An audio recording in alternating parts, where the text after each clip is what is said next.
Con el estudio que estamos teniendo del libro de Primera de Pedro.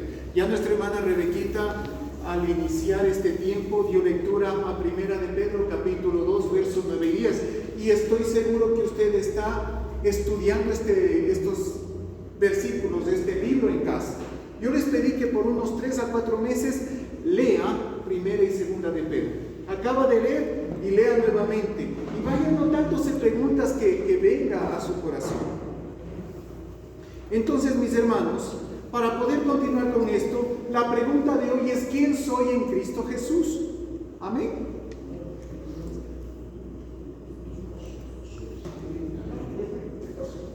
Entonces, ¿quién soy en Cristo Jesús? Pero estén ustedes, si sale ahí para la grabación, hermanos. ¿Sí? Ok. Es que tiene que salir en Ecuavisa mañana. Hemos venido tratando ya 3 semanas Primera de Pedro, 1 semana Segunda de Pedro, y hemos visto, mis hermanos, lo que realmente somos nosotros. Pero hoy sigue un poquito más. ¿Quiénes somos en Cristo?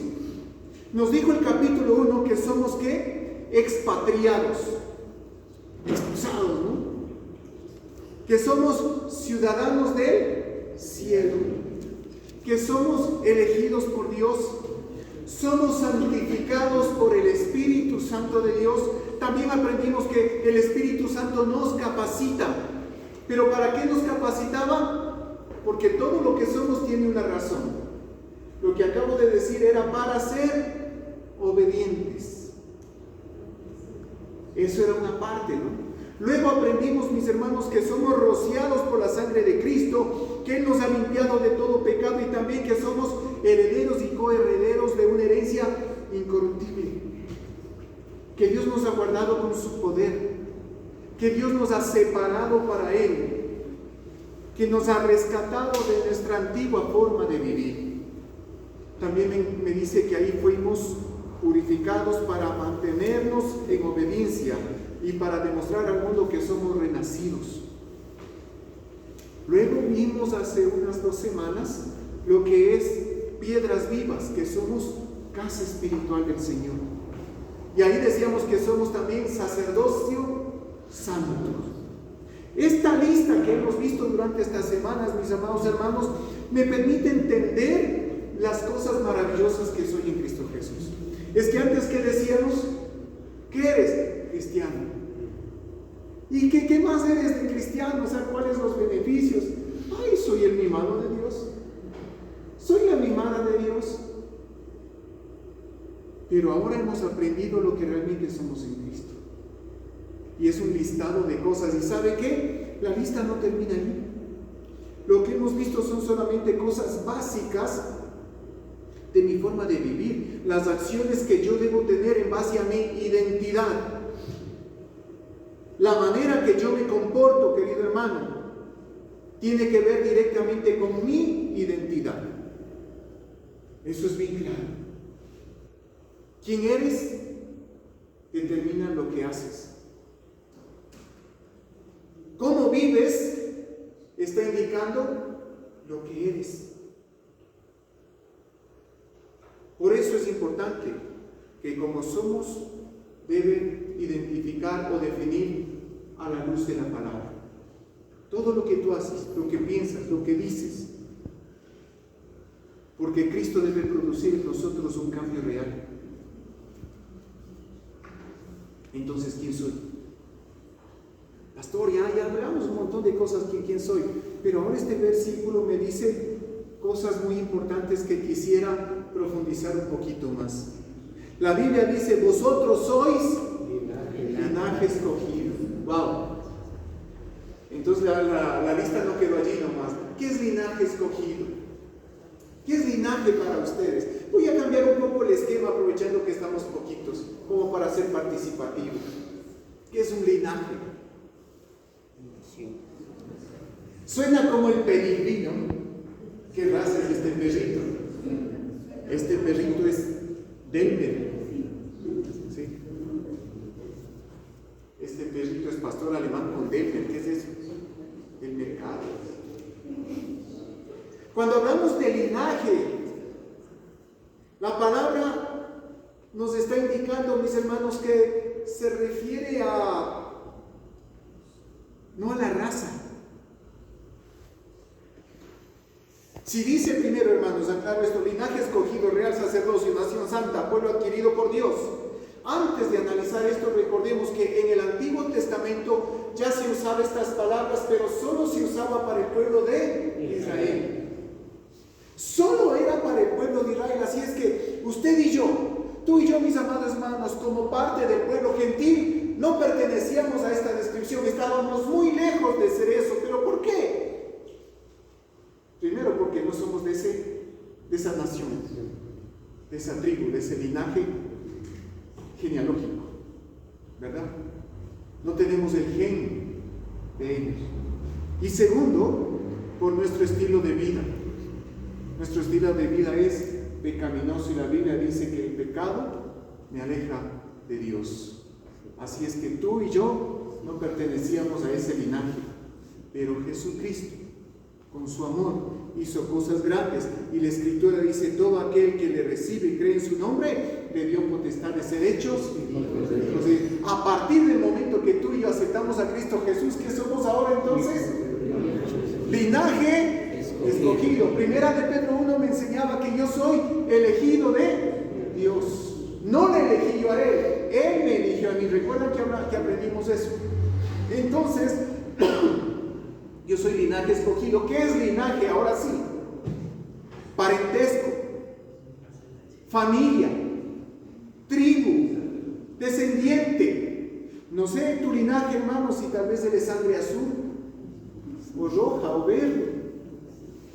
Claro, como dicen que ahora entre nosotros también viven estos seres, ¿no? Reptilianos, dicen. Los reptilianos, entonces, de pronto hay por ahí sangre verde, ¿no? Sangre azul, aquellos que miren así, viendo por alrededor. Nosotros, ya amigos, sangre roja tengo yo, pero tampoco habla de eso. Cuando dice linaje escogido, está hablando de un linaje espiritual, de los hijos de Dios. Recuerde que dice: más a todos los que le recibieron, a todos los que creen en su nombre, les dio potestad de ser hechos hijos de Dios, los cuales no son engendrados. ¿Qué es engendrado? Concebido. ¿A través de qué? De sangre, ni de voluntad de carne. Los hijos de Dios se producen a través de qué? De la voluntad de Dios. Eso dice la Escritura. Él nos ha elegido, mis hermanos, y nos hace parte de un linaje espiritual, de un linaje celestial. Dios nos escogió para ser suyos, para ser sus hijos. Y además de ello, nos da todo derecho natural de ser hijos y coherederos. Eso quiere decir linaje. Qué hermoso, ¿no? Cuando ahora usted escuche o cante esto de: soy linaje escogido, real sacerdocio, nación santa. ¿Cuántas veces hemos cantado eso? Y ahora nos enteramos lo que ha sido linaje. Linaje escogido. Y después del linaje escogido dice: real sacerdocio. Y ahí hay dos palabras que hablar. Primero, de la palabra real. Real no se refiere, mis hermanos, a la realidad, no se refiere a lo verdadero.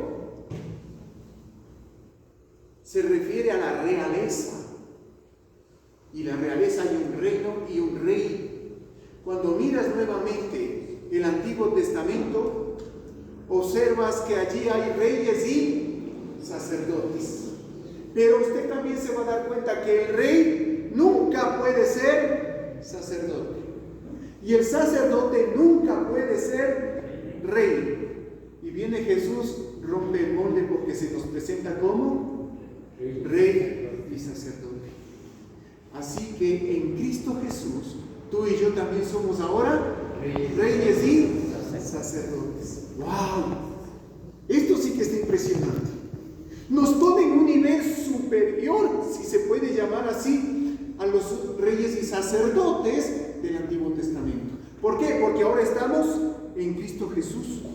Lo que tú y yo somos en Cristo Jesús, no por vagos, no por vidas, no por experiencia. no porque me creo más espiritual que otro. Lo que soy en Él y por su gracia, por su misericordia. Él fusiona todo eso en nosotros, mis hermanos, y Él es Rey. ¿Recuerdan cuando Jesús nació? Vinieron a Él 3 hombres, ¿cómo les llamamos nosotros? Los Reyes Magos, pero no son reyes, no eran astrólogos, eran filósofos, eran los científicos de aquel tiempo. Pero estos hombres se acercaron y llevaron 3 regalos. ¿Cuáles eran los regalos? El primero es incienso. Incienso. ¿Qué es el incienso? ¿A quién se le lleva el incienso, mis hermanos? El incienso es importante en el rol del sacerdocio porque se utiliza en todos los eventos sacerdotales y en todos los sacrificios. Ese rato estos hombres sabios lo que están es reconociendo a ese niño como el sacerdote supremo. Y junto a eso el otro le llevó oro. ¿Y qué significa el oro? Es el regalo que se le lleva solo a los reyes. Así es que estos sabios reconocían que este hombre es rey y sacerdote en uno solo. Y adicional a esto, le llevaron mirra. ¿Y qué es la mirra? Es la sustancia con la que se embalsama a aquellos que morían. Es decir, ellos también estaban reconociendo que este que nació también va a morir por nosotros. Él es el Mesías. Mesías, rey y sacerdote. Estos crearon en los combos 3 segundos. Eso es real. No voy a topar sacerdote porque ya topamos hace 3 semanas todo lo que es el sacerdote y los sacrificios que espera de nosotros como sacerdotes. Pero sí me dice también que somos nación santa. Tú puedes decirme, pastor, pero yo soy ecuatoriano. Mi nación es ecuatoriana, ¿está bien? Pero hay que cumplir todos los requerimientos que la ley exige. Independientemente de tu preferencia política, tú y yo debemos entender algo. Nuestra nación realmente no es Ecuador. Eso es temporal. Nuestra nación verdadera es otra, y allí funcionan las cosas de manera diferente. Eso voy a profundizar más la próxima semana. Pero nosotros, hermanos, tenemos una escala diferente de valores. Nosotros tenemos una escala diferente, somos de otro lugar. Tú te das cuenta rapidito cuando alguien está aquí y no es de aquí, ¿verdad? ¿Sí o no? ¿Cómo es su nombre, mi hermano? Joan. ¿Es de aquí? ¿Y por qué no? Se le nota clarito, ¿no? Y a eso te le falta decir que aquí tengo la arepa. ¿Sí? Si tuviera alguien de España y digo, hostia, ¿qué se acaba el culto, hombre? Nos damos cuenta cuando alguien no es de aquí. Y así se debe dar cuenta la gente que tú y yo no somos de aquí, que somos nación santa, en nuestra manera de hablar. Pero qué pena ver que muchos cristianos se entremezclan en la sociedad, como tú dices, ¿no? Cristianos. ¿Por qué? Hablan igual o peor que otros. Palabreros, patanes. Y la gente debe reconocernos por la manera de hablar que no somos de aquí, de actuar que no somos de aquí, la manera de reaccionar que yo no soy de aquí. ¿Por qué? Porque yo tengo mi nación en otro lado y yo me rijo de acuerdo a sus valores, esos principios. Esa es la diferencia. Filipenses 3:20 dice, más nuestra ciudadanía está en los cielos, de donde también esperamos al Salvador, al Señor Jesucristo, nuestro verdadero presidente. Él no es de correa ni de lazo. Él les va a dar correazo y alazazos a los dos para mandarles al infierno por no aceptar a Cristo Jesús. Nuestro verdadero líder, nuestro comandante, nuestro presidente, nuestro líder supremo se llama Jesucristo, porque de allí vengo yo. Nuestro amo, nuestro rey es Él. Entonces, ¿cuál es el idioma? Porque tú dirás, entonces, ¿cómo habla un cristiano? Sencillo, ¿cuál es el idioma? ¿Cómo darme cuenta que alguien es cristiano? Tú no ves en él un idioma de quejas. El que tiene a Cristo no vive quejándose. El que no sigue a Cristo, le escuchas quejándose de todo y de todos a cada rato. Si tú ves en la iglesia hermanos que solo viven quejándose, ya sabes dónde está. ¿Dónde está su cédula de ciudadanía? El idioma de juicios. Hay gente que solo le gusta juzgar y juzgar y juzgar. La falta de perdón. Alguien que vive y su ciudadanía es del reino de los cielos, vive el perdón. Yo te pregunto, ¿cuántas veces te ha perdonado Dios? Solo el día de hoy. ¿Cuántas veces? Oye, nosotros sí que somos codos para perdonarnos. Rencorosos. A veces nos acordamos lo que me hicieron hace 4 años, 3 meses, 2 semanas, a las 5 y 2. ¿Y qué le hizo? Me hizo así. Y desde ahí yo no le puedo ver. ¿Sí se da cuenta de lo que digo? ¿Ese idioma de quién es? Es del mundo. Pero yo no soy de este mundo, yo soy de otra nacionalidad. Hay el idioma de la ira. Tú te das cuenta cuando alguien está de parte de cómo está sujeto al Señor, que su ciudadanía es del reino de los cielos, que no caiga cada rato en la ira. La Biblia dice airaos, pero no pequéis. No le ven, se enojan. Le ven, peor.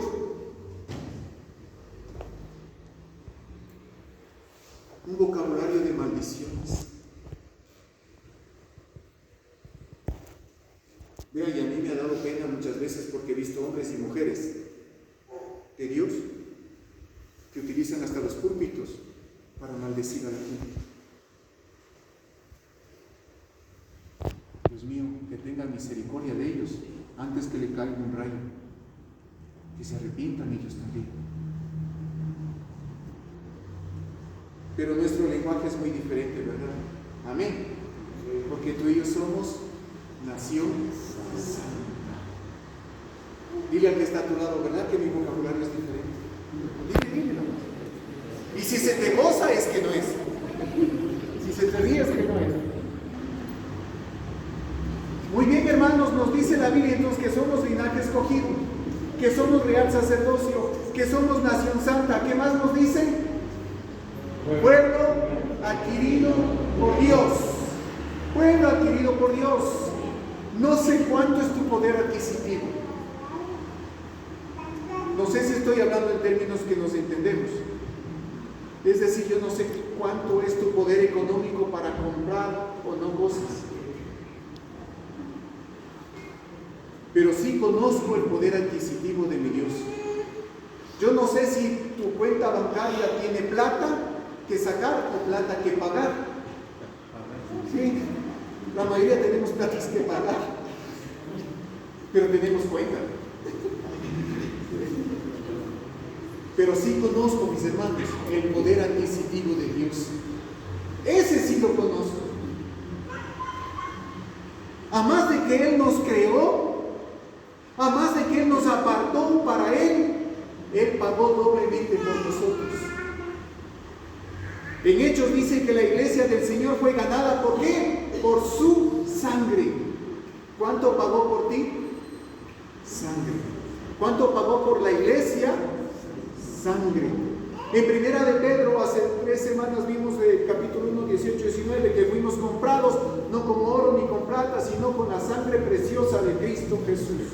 La iglesia y tú hemos sido comprados con la sangre preciosa. Yo te pregunto, ¿cuánto pagarías por una carretilla de polvo? ¿Cuánto cuesta, hermanos, los que están en la construcción? ¿Cuánto cuesta una carretilla de polvo?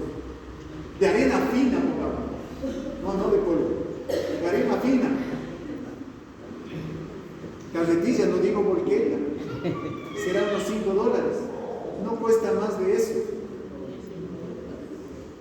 ¿Cuánto pagó Cristo por ti?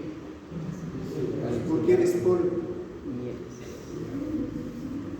¿Sí se da cuenta la gran diferencia? Es que no tiene para derrochar con nosotros.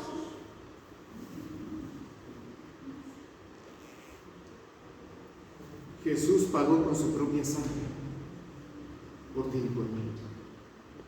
Mi hermano querido,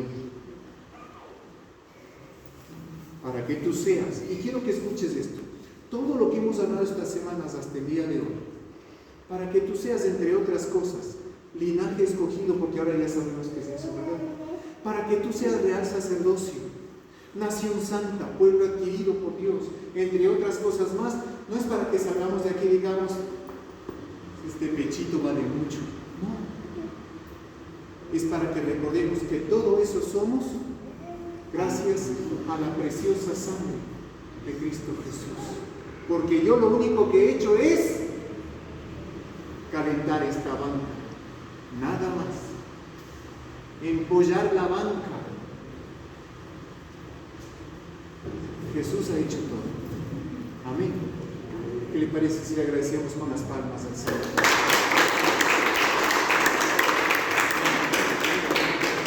Ahora, hermanos, ya sabemos quiénes somos en Cristo. Podemos irnos tranquilos, ¿verdad? Pero antes de irnos, la pregunta es, ¿para qué? Ya 3, 4 a 5 semanas el Señor me ha indicado lo que yo soy en Cristo Jesús. Qué lindo, ya sabemos que somos un montón de cosas en Cristo Jesús. ¿Para qué? Dice la Escritura que somos linaje escogido, real sacerdocio, nación santa, pueblo adquirido por Dios. ¿Cuál es el propósito? La misma Escritura dice, ¿para qué? Anunciéis las virtudes de aquel que os llamó de tinieblas a luz. No es que tienes un listado de características de lo que eres para que digas qué chévere que soy, sino para que cumplas un para qué. No es que ya tienes un listado de cosas para que digas yo vengo a la iglesia es porque soy linaje escogido, real sacerdocio, nación santa, pueblo adquirido por Dios, que soy restaurado por Él, que soy escogido, que soy santificado, que soy rociado por la sangre de Jesucristo. Y ya no sabemos un trabalenguas tremendo. Y la gente dice, wow, cómo sabe de Biblia. Y alguien te va a preguntar, ¿eres todo eso? Sí. ¿Y para qué? Para una cosa. Para anunciar las virtudes. Para nada más. No es para recibir aplausos. No es para que alguien te diga, wow, qué linda persona que has sido tú. Qué importante has sido tú para Dios. Simplemente te está diciendo que eres todo eso para anunciar las virtudes de aquel. El Señor no solamente te da identidad, sino también te da un enorme y glorioso propósito de vida. Tenemos un propósito revelado aquí, mis hermanos. Es anunciemos las virtudes de nuestro Dios. El propósito de nuestra vida no tiene que ver con otra cosa. Mucha gente tiene un propósito distinto. Mucha gente dice, hay que trabajar duro. Mi propósito es trabajar duro. ¿Para qué trabajas duro? Para comer. ¿Y para qué comes? Para trabajar. ¿Y para qué trabajas? Para comer. ¿Y para qué comes? Y así, como dice el Chao, sustantivamente. Seguimos con ese propósito de vidas y vivimos porque toca vivir. Y otros le aumentan algo, no, es que yo como para tener fuerza. ¿Para tener fuerza para qué? Para trabajar. ¿Para qué trabajas? Para comer. ¿Para qué comes? Para tener fuerza. ¿Fuerza para qué? Para trabajar. Para muchos ese es el propósito de su vida. Ser felices temporalmente. Vivir para sus deleites y sus sueños personales, pero el propósito para el cual tú y yo hemos sido creados, para el que hemos sido o por el que hemos sido comprados, redimidos, y es glorificar a Dios, es anunciar las virtudes. Pastor, ya me dijo que hay que anunciar las virtudes. Pastor, ¿cuáles son las virtudes de Dios? Es que yo ya quiero salir de aquí para anunciarlas. ¿Cuáles son las virtudes? La Biblia está llena de las virtudes del Señor. Si usted lee el Antiguo Testamento, están muchas virtudes características del Señor. Lees los Salmos, se enamora muchísimo de las virtudes. El Nuevo Testamento encuentra tantas virtudes y atributos de Dios. Entre ellos les puedo enumerar los más famosos: misericordioso, santo, bueno, amoroso, justo, creador, soberano, grande en misericordia, el creador de todo, el único que salva, el supremo, entre otras cosas más. Somos llamados a anunciar todas ellas. ¿Cuántos talleres debe tomar usted para anunciar eso? ¿Cuántos años debe estar en el seminario para anunciar eso? ¿Verdad? Lo único que necesito es reconocer que el amor de Dios es tan grande en mi vida, que me ha salvado, que es el Salvador, ¿verdad? Que es fiel, pese a mi infidelidad, que me perdona porque soy un pecador. Entonces, si yo estoy consciente de eso, yo puedo ir donde mi amigo, donde mi vecino y decir: Dios es así. Así ha sido conmigo. Si se da cuenta que no necesita ser un Mr. Teólogo para anunciar las virtudes de Dios, necesita tener un corazón agradecido. Amén. ¿Cómo se anuncian las virtudes? Con sus palabras. Le voy a dar la fórmula perfecta para anunciar las virtudes. Haga esto, mis hermanos.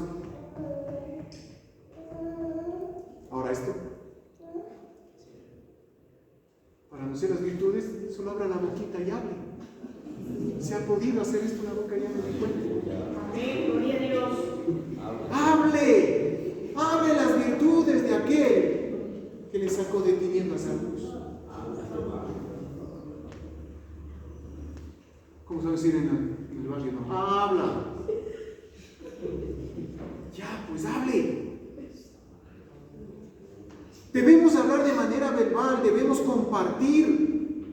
Dios nos ha dado el mensaje más sagrado, importante y glorioso. Y podemos solo abrir nuestra boca con las personas que están alrededor y compartir. Y dile: amigo, Dios es fiel. Vecino, Dios te perdona. Tío, Dios abre sus brazos para recibirte. Repito, ¿cuántos años de seminario pasaste para decir eso? Ningún día. Así es. Pero no solamente a través de nuestra boca, también es a través de nuestra vida, testimonio. Porque a veces hay cristianos que hablan tan lindo, hermanos. Uy, sí parecen Biblia parlantes. Pero acaban de hablar y empiezan a actuar. Y Dios mío, infierno parlantes. Porque su forma de actuar es muy diferente a lo que la Biblia dice. Hermanos, la Biblia dice que Dios es amor y debemos amarnos los unos a los otros. Amén, amén, gloria a Dios. Salimos de aquí y dice: este hermano me dijo. ¿Sí? Eso es amor. Lo que tú hablas, debes también apoyarte con tus obras. ¿Alguna vez les he dicho que la gente leerá más la Biblia por tu vida que por las páginas? ¿No ves que la gente te ve salir de la casa? Permítame, mi hermano, por favor. La gente te ve salir de la casa así. El vecino que lindo con la Biblia. Ese sí creo que lee la Biblia. Entonces, como yo ni tengo Biblia, ¿qué es lo que hago? Ojo al vecino. Y le veo que llega a la tienda, le dan mal el vuelto. Gracias, ya tengo unos centavitos más. ¿Qué hace el otro vecino? Él lee la Biblia, entonces no es tan malo eso. Así ha de decir la Biblia: ponte pilas y te dan mal el vuelto, corre. Pero si le ven diciendo: disculpe vecina, aquí está de más, yo le di billete de a 5 y me está dando vuelto de a 10, la gente dice: entonces eso está en la Biblia y yo quiero ser así. La gente lee la Biblia más a través de tus acciones que de tus palabras. Pero no dejes de hablar. Lo importante aquí es que cuando la gente vea tu vida, pueda ver las virtudes de Dios en tu vida. Porque eres linaje escogido, real sacerdocio, nación santa, pueblo adquirido. ¿Para qué? Para anunciar las virtudes de Dios. Con tus palabras y tus acciones anuncia, glorifica a Dios. ¿Qué quiere decir glorificar a Dios? La gente ha malentendido eso. Vamos a la iglesia para glorificar a Dios. ¿En la iglesia se glorifica a Dios? Puede ser. Y vamos a cantar, a glorificar el nombre de Dios. Disculpe, eso no es glorificar. Le han hecho muy litúrgico el término glorificar. Quiero decirle qué significa glorificar a Dios. Significa permitir que Dios despliegue y muestre a través de tu vida sus atributos y su gloria. Eso significa glorificar a Dios. Que cuando la gente me mire, pueda ver a Cristo manifestándose en mi vida. Eso es glorificar a Dios. Entonces, vengo a la iglesia, glorifico a Dios, claro, porque afuera y acá la gente tiene que ver que Dios gobierna mi vida. Que le sirvo a Dios en un ministerio totalmente desinteresado y haciendo su voluntad, en sujeción y obediencia a su palabra. Y afuera, con mayor razón. Hay muchos que son estrellas en la iglesia y estrellados afuera de la iglesia.